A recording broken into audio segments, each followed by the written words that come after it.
Hey everyone, Bill and Carrie here. Hi. Good afternoon. We are in the middle of a little road trip. We decided to go down to St. Louis for a few days, and we are about an hour and a little bit more than an hour southwest of St. Louis in Stanton, Missouri. Yep, home of Meramec Caverns, which they advertise Their claim to fame. Yeah, they advertise as one of Jesse James's hideouts. And so the story there is that there's a lawman chasing Jesse James, and he ran into the cave, and he's him and his brother Robert? Frank. How did I get right? Okay, so they went to the cave, and the lawman stood outside waiting for them to starve them out, and after 3 days went inside and they were gone.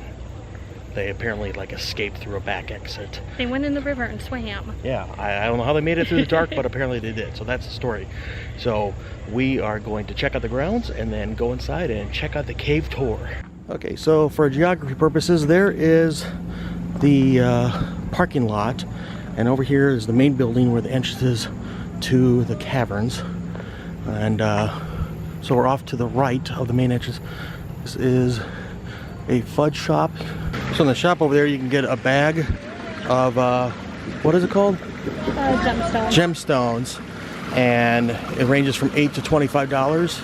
And you can go over here and sift through it to find your booty of different gemstones and gold. Something fun for families. So this is nice if you're traveling, you want to stop. They actually have a kennel for you to put your dog or pet. And I don't know what the rates are, but that's a nice little feature to have. Farther to the right of the main building, so that's the main building, and over there were the gemstones and some fudge. Over here, that is a climbing wall, and right there is a zip line which goes across the river over here. And then apparently they have 4 zip lines, so I assume it looks like way over there. Yep, over there in the distance. I'm going to try to zoom in here. That looks like the last leg of the zip lines. Top of the tree right there. Here comes somebody.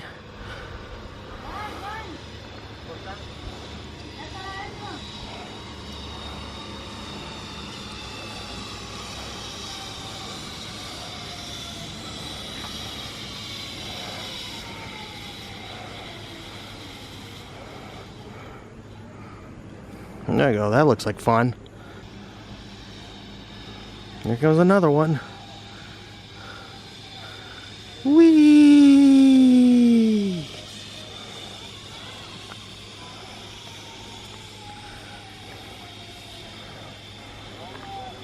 Whoops. Looks like it ran out of steam.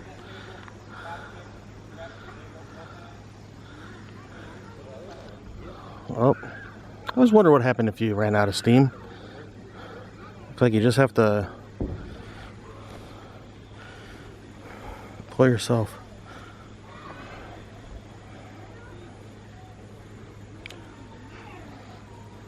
Straight across from the entrance of the cave. It's kind of cool. You can kind of see back there,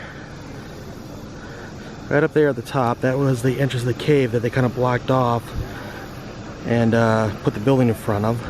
But right across the entrance to the cave is the Cavern Queen river boats. And so it looks like you can get a riverboat ride. It's $10 for adults, $7 for children. And I'm not sure how long the ride is. I've never done it myself. And there's a boat there. And then down further, I don't know where you sign up, but down there at the end where those buses are, you can actually rent some paddle, like canoes and raft type boats, and you can paddle up or down the river. I'm not sure if they drive you there and they drop you off and you come back to this location, or if you go from here down to wherever and then they transport you back. I'm not sure how that works. But this is the Meramec River, of course, right next to Meramec Caverns. Just really beautiful out here, isn't it, honey? It is. It's very nice. Very peaceful. Yeah.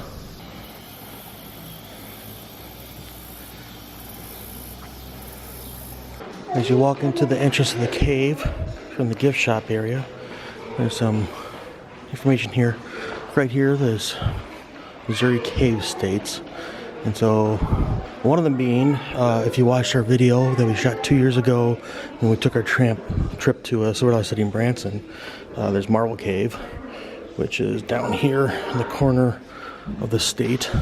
And they have about 18 listed here on this map. All part of this exploration route. A little bit of history about the area and the cave here. There's a map of the caverns from 1995. You can just see it really extends. It's over 16 miles long.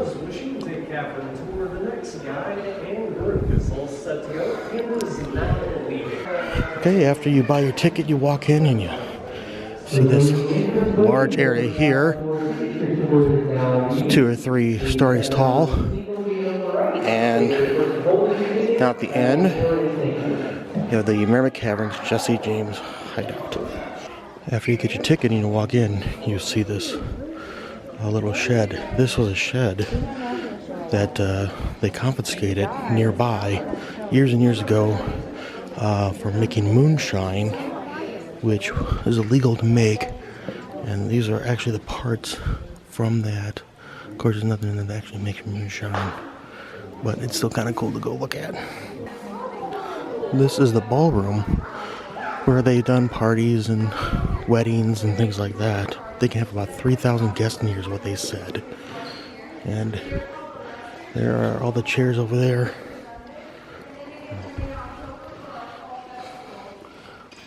Mirror ball, that's a natural phenomenon in Missouri caves. The minerals in the ceiling is called dolomite. It's actually a thick rock that water can't really get through. So they kind of refer to this area as a dead part of the cave, or you could call this area a dead part of the cave. I don't know officially they would call it that. And so it's also paved. So this here is a replica of Foucault's pendulum. It was built here in the cave back in 1956 by a group of high schoolers. The purpose of a pendulum is to measure the Earth's rotation within 24 hours. The first 6 hours it swings back and forth like this. And then over time, as the Earth rotates, so does the pendulum. It starts to swing the other way. It continues this pattern back and forth for up to 24 hours. But since ours was built by a group of high schoolers, it doesn't actually work like it's supposed to. So this is the Civil War gunpowder plant and factory room. And they actually made gunpowder during the Civil War. But it was interesting because the cave was owned by the Confederates, but the plant was operated by the Union. And so the Confederates came in to try to destroy the plant.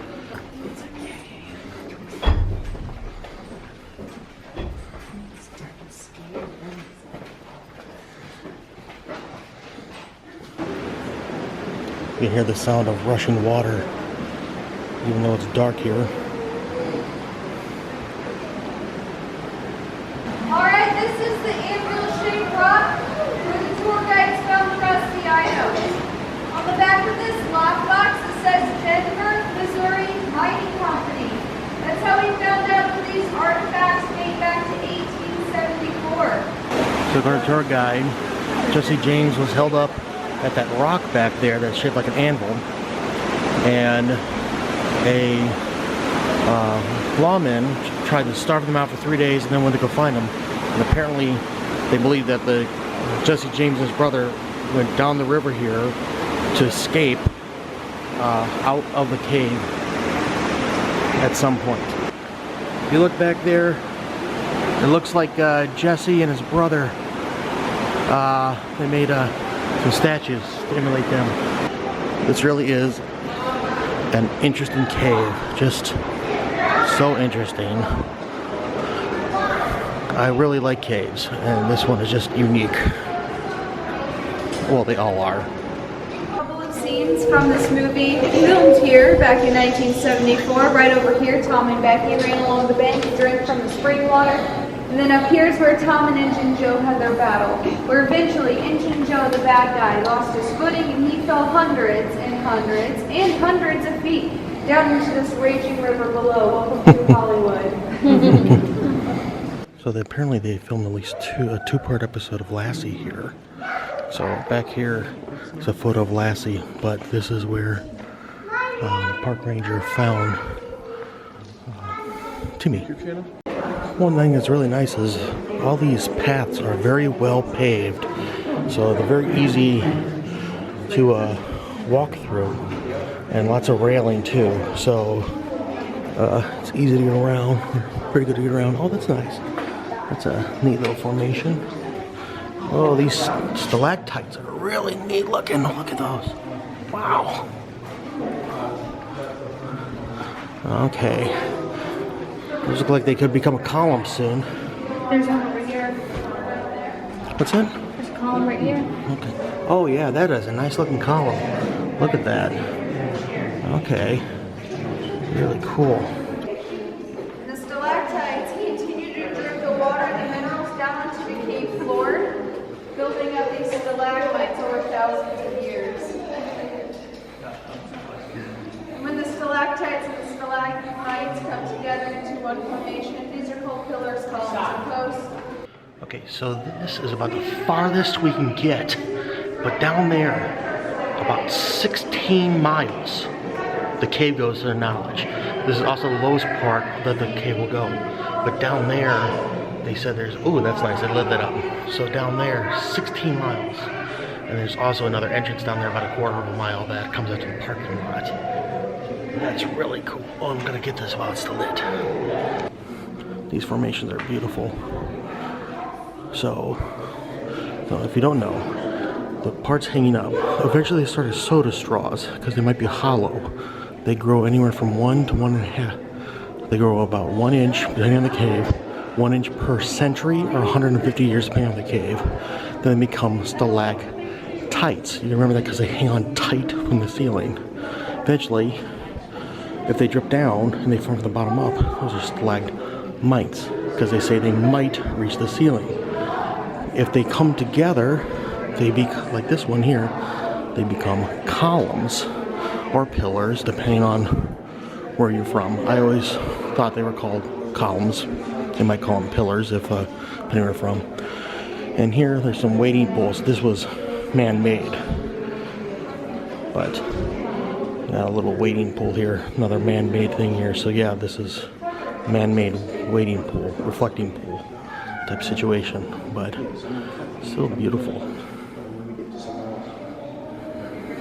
So something that's really unfortunate is they don't want you to touch the things because it could stop growth from the oils in your hand, but also sometimes it might get knocked off. I'm not sure if someone intentionally knocked these off, but you do have a couple of broken ones here. So it's just important to remember to not touch anything in the caves. Man, there's a lot of broken ones here.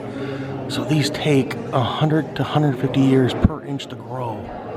So that's a lot of damage just done by humans. Oh man, there's a lot more there. I'm sure some of these had to be humans. I can't imagine all of these happen naturally. Broken naturally, I mean. Well, I keep telling you we need to go look at the spaghetti room, but you're still standing over here. Okay, fine. Go show me the spaghetti room. So back there is another room that we won't access, but they refer to that as the spaghetti room because of all the spaghetti straws hanging from the bottom, or hanging from the ceiling, I should say. So they refer to it as the spaghetti room. Wow, that is pretty cool back there.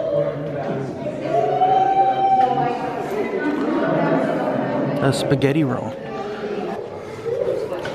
This area we walked through before, but they didn't have it turned on. We basically went to one end of the cave and turned around and we're going back. But that's a really big stalactite. There's a column. Gotta watch my head. I hit my head in here on the way in.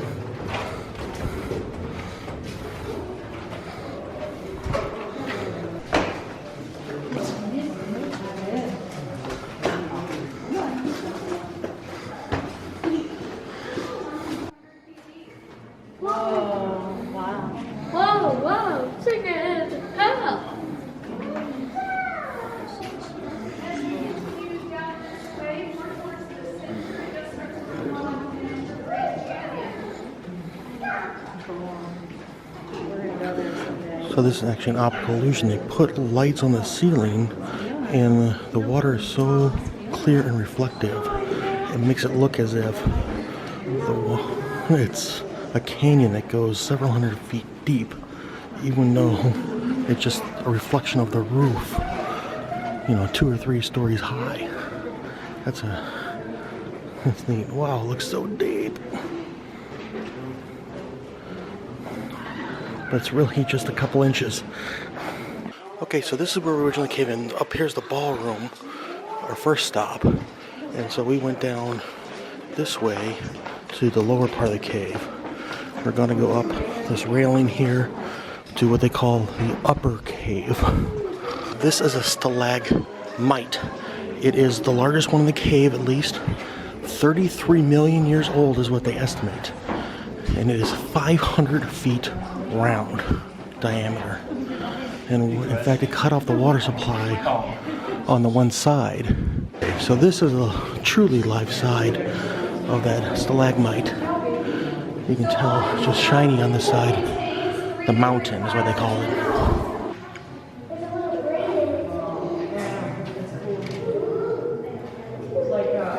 They call this side Crystal Lake.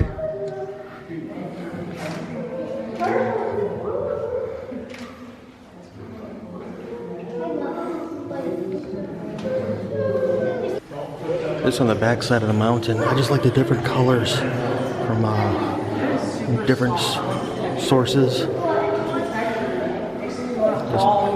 This is all one stalagmite. That's amazing. And then of course, we already put it on the opposite side. This is Crystal Lake that I just showed you, where our guide turned on and off the lights. Okay, I believe this is the only part of the tour that has steps, and I think she said there's about 50 of them. And we're going into the winery. This was originally underwater, even though we're going up. It was underwater originally, and they call it winery for formations up here, and also because of all the steps, you're gonna wine. Let's take a look at these things. Check out this formation. There's a lot of ground. Wow.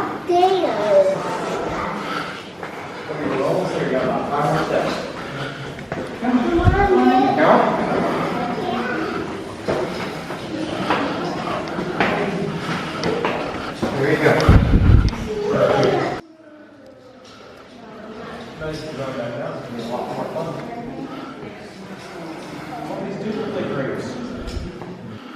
Part of the reason why they call this the winery is because these formations, they look like grapes.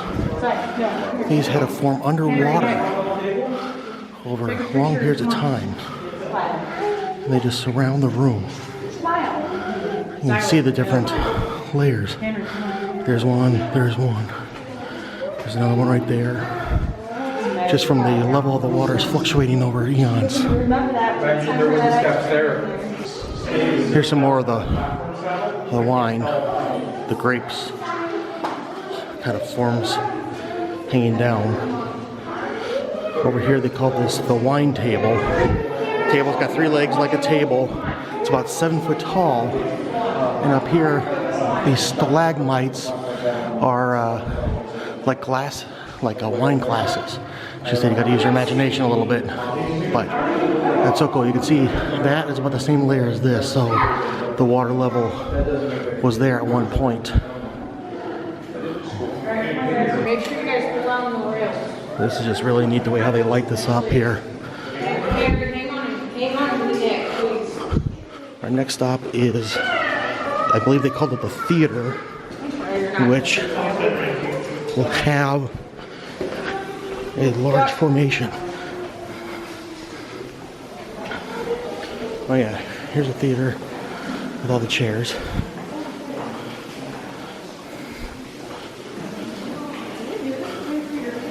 And we'll check out that curtain formation. That is beautiful. Look at that. Out of breath yet? No, I'm actually doing okay. Yeah.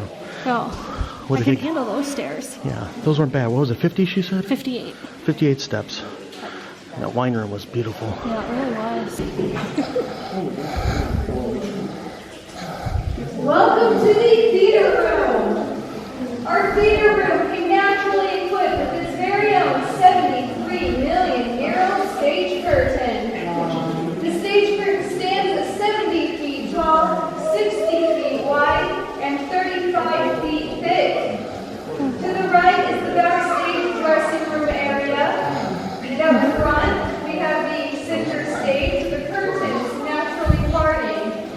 Down below is a 15-foot sunken orchestra pit, complete with some green sludge at the bottom. Gross. Up above, we have some balcony seating for those busier cave tours. And to top it all off, two matching stalactite chandeliers. Cool.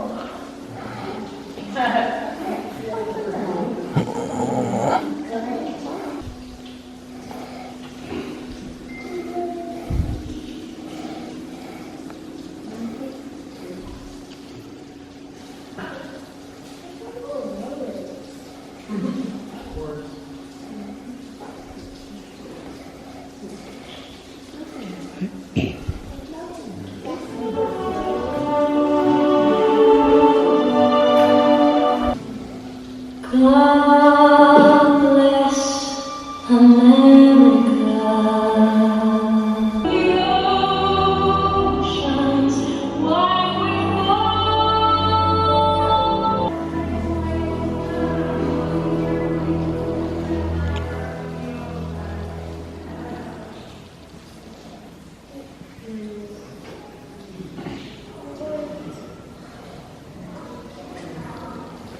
Alright, unfortunately, this is the last major stop of the tour today. So on behalf of Meramec Caverns and myself, we'd like to thank everybody for taking the tour today. So this stalagmite formation is the longest stalagmite in the cave. It is 17 feet long, and it's nicknamed the mother-in-law's tongue.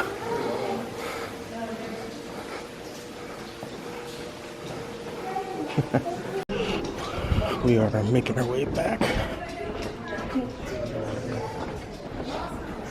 And of course, no trip to a roadside attraction is complete without Without a gift shop and a fudge station.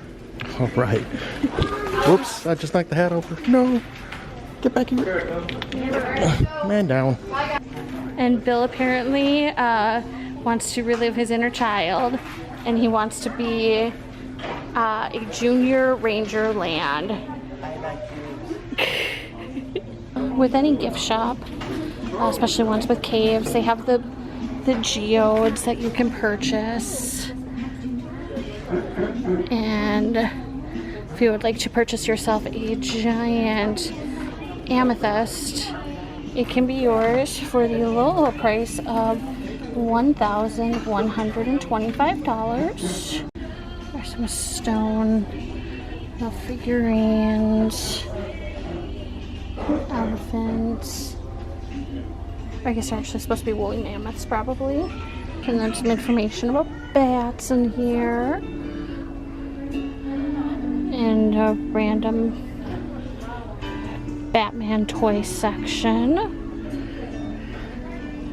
There's a few different little toys and books on rocks and minerals and mining sets.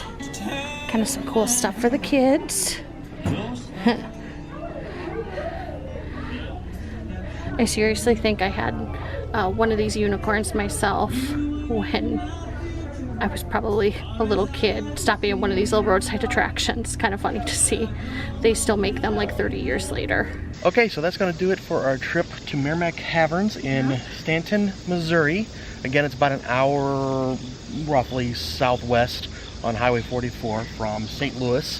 What'd you think? It was a lot of fun. We've done this before, but it's been several years, so really didn't remember much about it. But it's a lot of fun. The nice thing about it, it's mainly a flat tour.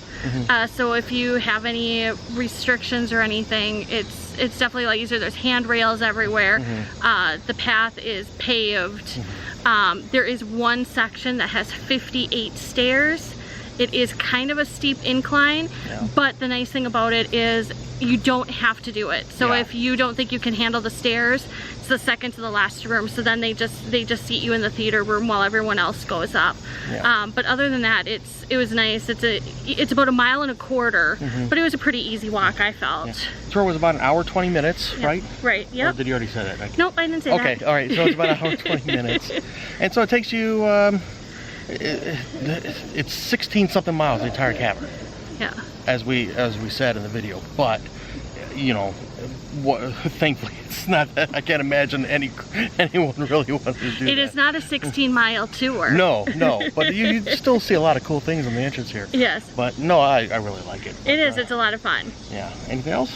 No, I think can't that's think of- it. No. just a great time. Yeah. So we were here about, what, 2 hours? Yeah, about that. Exploring and for the cave tour. Yeah. So a nice little side trip for St. Louis. But thank you for joining us. I'm Bill. I'm Carrie. And this is KB Treks. Thanks for watching. Good luck and have fun. Bye.